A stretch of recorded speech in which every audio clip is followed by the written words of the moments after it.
1.5 লক্ষ টাকা থেকে সর্বোচ্চ 2 লক্ষ টাকার মধ্যে মালয়েশিয়া কর্মী যাওয়া সম্ভব।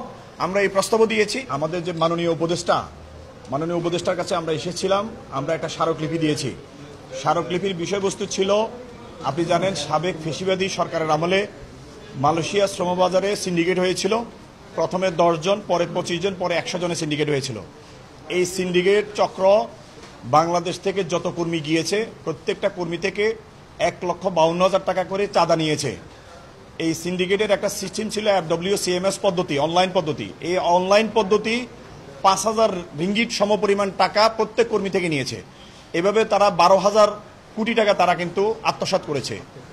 এই যে সিন্ডিকেট চক্র যে অনিয়ম এবং দুর্নীতি করেছে মালয়েশিয়া শ্রমবাজারে, এই একই চক্র আবারও তারা মাথাছাড়া দিয়ে উঠেছে এবং আবারও মালয়েশিয়া শ্রমবাজারে সিন্ডিকেট করার জন্য তারা পায়তারা করছে। ইতিমধ্যে তারা বিভিন্ন রিক্রুটমেন্ট এজেন্সি 25টা সিন্ডিকেট করার একটা লিস্ট আমরা দেখতে পেয়েছি। বিভিন্ন আন্তর্জাতিক বিশেষজ্ঞ মহল কিন্তু উদ্বেগ প্রকাশ করেছে যে আবারও সিন্ডিকেট হতে পারে, এবং যারা সিন্ডিকেট করছে তারাও বিভিন্নভাবে লোকদেরকে ম্যানেজ করার চেষ্টা করছে এবং তারা 5 মিলিয়ন রিঙ্গিট টাকা দাবি করছে একটা সিন্ডিকেটে একটা লাইসেন্স ঢুকানোর জন্য। এই দৃশ্যমান জিনিসগুলো আমরা যখন দেখতে পেয়েছি, আমরা আজকে আমাদের উপদেষ্টার কাছে আসি। উপদেষ্টা মহোদয় ছিলেন না, সচিব মহোদয়ের সাথে দীর্ঘ সময় আমরা কথা বলেছি। আমরা এই সিন্ডিকেটের যে আগে যে অনিয়ম ছিল, দুর্নীতি ছিল, অতিরিক্ত টাকা দিতে হয়েছে আমাদের কর্মীদেরকে, এবং কর্মীরা সেখানে যাওয়ার পরও তারা অনিরাপদ ছিল, তাদের থাকা খাওয়া বাসস্থানে অনেক প্রবলেম ছিল। আন্তর্জাতিক সংস্থাগুলো ILO, IOM, ইউনাইটেড নেশন পর্যন্ত এটা উদ্বেগ প্রকাশ করেছিল। এবং আগের ফেসিবাদী সরকারের প্রত্যক্ষ এবং পরোক্ষ তত্ত্বাবধানে কিন্তু সিন্ডিকেট কায়েম হয়েছিল। সেখানে আপনারা জানেন অনেক মন্ত্রী ছিল, MP ছিল, তাদের নেতারা ছিল, এবং বাইরের সাবেক মহাসচিব রুহুল আমিন স্বপন এই সিন্ডিকেটের মূল ব্যক্তি ছিলেন, এবং তার সাথে তার পার্টনার দাতুশ্রী আমিন মালয়েশিয়া ছিলেন। তারা এইভাবে এই সিন্ডিকেটটা তৈরি করেছেন। আমরা মনে করি এই ধরনের সিন্ডিকেট আবার যদি করতে হয়, আবার করে, তাইলে আমাদের যে বর্তমান যে সরকার আছে, বিশেষ করে ডক্টর ইউনূস সাহেবের যে সরকার, উনি সারা বিশ্বে একজন সমাদৃত ব্যক্তি, অত্যন্ত ওনার যে সুনাম আছে, এই সরকারের সুনাম নষ্ট হবে এবং ব্যক্তিগতভাবে ওনার সুনাম নষ্ট হবে। আমরা আমাদের কর্মীরা আবারও ক্ষতিগ্রস্ত হবে। আমাদের যে 2,500 লাইসেন্স আছে তার মধ্যে 2400 লাইসেন্স আপনার এই সিন্ডিকেট থেকে ব্যবসা থেকে ছিল, বৈষম্যের শিকার ছিল, তারা বৈষম্যের শিকার হয়েছে, তারা বঞ্চিত ছিল। আমরা মনে করি এই সরকারের দায়িত্ব হচ্ছে, তারা যেহেতু অন্যায় অবিচার এই ধরনের অনিয়ম দুর্নীতিগুলো তারা মুক্ত করার জন্য আসছে, তারা কোনোভাবেই আগের যে সরকারের যে অনিয়ম এবং দুর্নীতি ছিল, যে করাপশন ছিল, তারা সেটাকে কোনোভাবে এন্ডোর্সমেন্ট করবে না। আমরা এটা দৃঢ়ভাবে বিশ্বাস করি, এই সিন্ডিকেট চক্রকে তারা আর কোনোভাবে সুযোগ দিবে না। কর্মীদের স্বার্থে, দেশের স্বার্থে, এই সেক্টরের স্বার্থে তারা সিন্ডিকেট মুক্তভাবে কম খরচে, আমরা প্রস্তাব দিয়েছি 1.5 লক্ষ টাকা থেকে সর্বোচ্চ 2 লক্ষ টাকার মধ্যে মালয়েশিয়া কর্মী যাওয়া সম্ভব।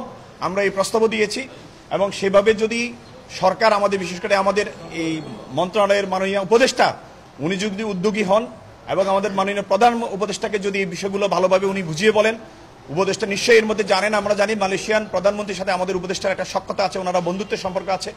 তিনি যদি এটা রিকোয়েস্ট করেন, তাহলে কোনোভাবেই সিন্ডিকেট হবে না। আমাদের কর্মীরা কম খরচে যেতে পারবে। আমাদের রিক্রুটমেন্ট এজেন্সিগুলো আছে, তাদের যার যার যোগ্যতা অভিজ্ঞতার ভিত্তিতে তারা মালয়েশিয়া কর্মী সবাই পাঠাতে পারবে। আমরা আশা করি এই সরকার কোনোভাবে সিন্ডিকেটকে প্রশ্রয় দিবে না, বরং সিন্ডিকেটে যারা অতীতে ছিল, অনিয়ম করেছে, দুর্বৃত্তায়ন করেছে, করাপশন করেছে, তাদের নামে CID-তে মামলা আছে, তাদের নামে দুদকে মামলা আছে। এই মামলাগুলোকে আরো ত্বরান্বিত করে যারা সিন্ডিকেটের মূল হোতা তাদেরকে আইনের আওতায় নিয়ে আসবে, আমরা এই দাবিও জানাচ্ছি। রুহুল আমিন স্বপন সাহেব পলাতক হইলেও সিন্ডিকেটের মূল ব্যক্তি রুহুল আমিন স্বপন সাহেব এবং তার পার্টনার দাতুশ্রী আমিন মালয়েশিয়াতে। FWCMS এবং বেস্টিনেটের যে কোম্পানি, তারাই হলো, দুজন হলো পার্টনার, এবং তারাই মূলত বিদেশে বসেই এখন সিন্ডিকেটগুলোকে নিয়ন্ত্রণ করছে। তারা দেশে না থাকলেও, এছাড়াও আওয়ামী লীগের যেসব মন্ত্রী MP-রা ছিল তারাও বিদেশে আছে। পলাতক থেকেই কিন্তু তারা বিভিন্নভাবে সরকারকে ভুল বুঝিয়ে তারা চেষ্টা করছে, যে এটাকে বোঝানোর চেষ্টা করছে যে মালয়েশিয়ান সরকার সিন্ডিকেট ছাড়া লোক নিবে না। মালয়েশিয়ান সরকার যদি সিন্ডিকেট ছাড়া লোক না নেয়, তাইলে অন্য 14-15টা কান্ট্রি থেকে কিভাবে লোক নিচ্ছে? তাইলে বাংলাদেশে তো কোনো জায়গায় এরকম কোনো সিন্ডিকেট নাই, এবং কোনো রিক্রুটমেন্ট লাইসেন্স সম্পৃক্ত হওয়ার জন্য 5 কোটি আগে দিতে হয়েছিল, এখন সেটা 14-15 কোটি টাকা দাবি করছে। এটা কোথাও দিতে হয় না। এবং আপনার এই যে যে লাইসেন্সগুলো আপনার এখন তারা আবার নতুন করে সম্পৃক্ত করার চেষ্টা করছে, তারা সেখানে 5 মিলিয়ন রিঙ্গিট এখন তারা দাবি করছে। মানে আমরা স্পষ্ট দেখতে পাচ্ছি সেই পুরান নিয়মগুলো, করাপশনগুলো আবারও একইভাবে তারা করার চেষ্টা করছে এবং বিদেশে থেকেই তারা করছে। এবং এখানে তাদের কিছু প্রভাবশালী লোক আছে, এই বিভিন্নভাবে প্রভাবশালী, তাদেরকে তারা কাজে লাগিয়ে সিন্ডিকেট করা তারা করছে। আমাদের সাথে আজকে যে উপদেষ্টা মহোদয় ছিল না, সচিব মহোদয় ছিল, আমরা আমাদের দাবি দাওয়াগুলো ওনার কাছে উপস্থাপন করেছি এবং আমরা বলেছি কোনোভাবেই তারা সিন্ডিকেটকে, উনি আমাদেরকে দিয়েছেন, আমাদেরকে আশ্বস্ত করেছেন যে কোনোভাবেই তারা সিন্ডিকেট চান না, সিন্ডিকেটকে ওনারা প্রশ্রয় দিবেন না, কম খরচে যাতে কর্মী যেতে পারে এবং সেই ব্যবস্থা উনি সকলের জন্য সেই ব্যবস্থা ওনারা করবেন। সেই সিন্ডিকেটটাই এখন মূল ভূমিকা পালন করছে, ওখান থেকে কিছু বাদ পড়ছে, আবার নতুন কিছু নেওয়ার চেষ্টা করছে। কিন্তু আমরা কোনো রকম কোনো সিন্ডিকেটই চাই না, সে যেই হয়ে থাক, আমরা এই সিন্ডিকেট করতে দেব না, এবং দেব না শুধু না, আমরা প্রতিহত করব ইনশাআল্লাহ। সুতরাং কেউ যদি সিন্ডিকেট করার চেষ্টা করে, আমরা সেটা যে কোনো মূল্যে প্রতিহত করব। বাংলাদেশে আর কোনো সিন্ডিকেট করতে দেওয়া যাবে না, আমরা দিব না। একটা বিষয় আমরা যতটুকু জানি যে এখন কিন্তু প্রভাবশালী রাজনৈতিক নেতা বললে আমরা বিএনপি, জামাত বা অন্য কোনো দলকেই বুঝবো। এখন এখানে লেখা আছে যে প্রভাবশালী রাজনৈতিক দল, আসলে কি বিএনপির লোকজন কি এই সিন্ডিকেটের সাথে জড়িত বা অন্য কোনো কেউ আছে কিনা? বিএনপি কখনোই এই সমস্ত সিন্ডিকেটে বিশ্বাসী না, পছন্দ করে না, লুটতরাজে পছন্দ করে না, বিশ্বাসও করে না এবং লুটতরাজ করেও না। এবং বিএনপির কোনো সদস্য এখানে জড়িত নাই। যদি কেউ যায় তার নিজ দায়িত্বে যাবে, ব্যক্তি হিসাবে যাবে, দল হিসেবে নয়। আর আমাদের যে মূল বিষয়টা ছিল, মূলত আমরা সচিব মহোদয় আমাদের কোয়ালিটি টাইম দিয়েছেন। উনি দীর্ঘ সময় আমাদের সমস্যাগুলি শুনেছেন এবং উনি সত্যি প্রথমবার দেখলাম সিনিয়র একজন জ্যেষ্ঠ সচিব জিনিসটা অনুধাবন করেছেন। অল্প সময়ের মধ্যে উনি এসে মাত্র 1 মাস উনি আমাদের সিচুয়েশন অনুধাবন করেছেন। বহির্বিশ্বে বাংলাদেশের ভাবমূর্তি, মালয়েশিয়ার সাথে কীভাবে উইন উইন, বর্তমান যে অসম এমওইটা আছে এটা উইন উইন না। যখন হাত মিলান, হাত স্ট্রেট থাকলে উইন উইন হয়। বাংলাদেশের হাত উপরে, আমাদের হাত নিচে, তো তারা আমাদের উপর একটা কর্তৃত্ব প্রয়োগ করছেন, যার কারণে এমওইটা আমাদের আগামী মাসে ওয়ার্কিং কমিটির মিটিং আছে। আগামী মাসে ওয়ার্কিং কমিটিতে এমওইটা কোনো রকমের রেটিফাই করা যায় কিনা উনি সচেষ্ট আছেন। উনি উইন উইন সম্পর্ক চান এবং যিনি মালয়েশিয়াতে কর্মী না নেওয়া হয় সিন্ডিকেটের কারণে, অন্যত্র রিসোর্স কান্ট্রি আমরা খুঁজে বের করব, যেসব বন্ধ দেশ আছে ওইটা আমরা খুঁজে বের করব।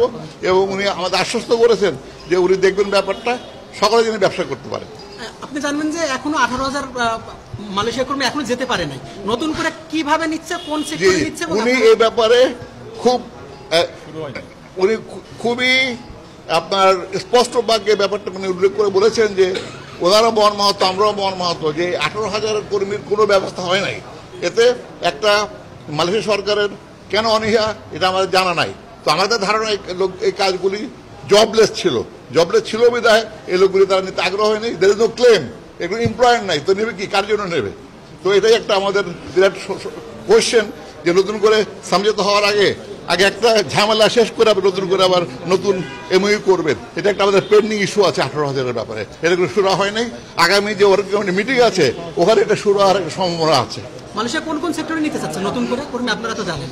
তাদের ফার্স্ট প্রায়োরিটি প্লান্টেশন, তারপরে যেহেতু বহির্বিশ্বে ম্যানুফ্যাকচারিং এক্সপোর্ট কমে গেছে, ওনাদের ফার্স্ট হচ্ছে সার্ভিস প্লান্টেশন, পরবর্তীতে সার্ভিস সেক্টর। এই দুটোতে ওনারা প্রাধান্য দিচ্ছেন যে বাংলাদেশ ট্যুরিজম কান্ট্রি, সার্ভিস সেক্টরটা ওনার জন্য খুব প্রয়োজনীয়।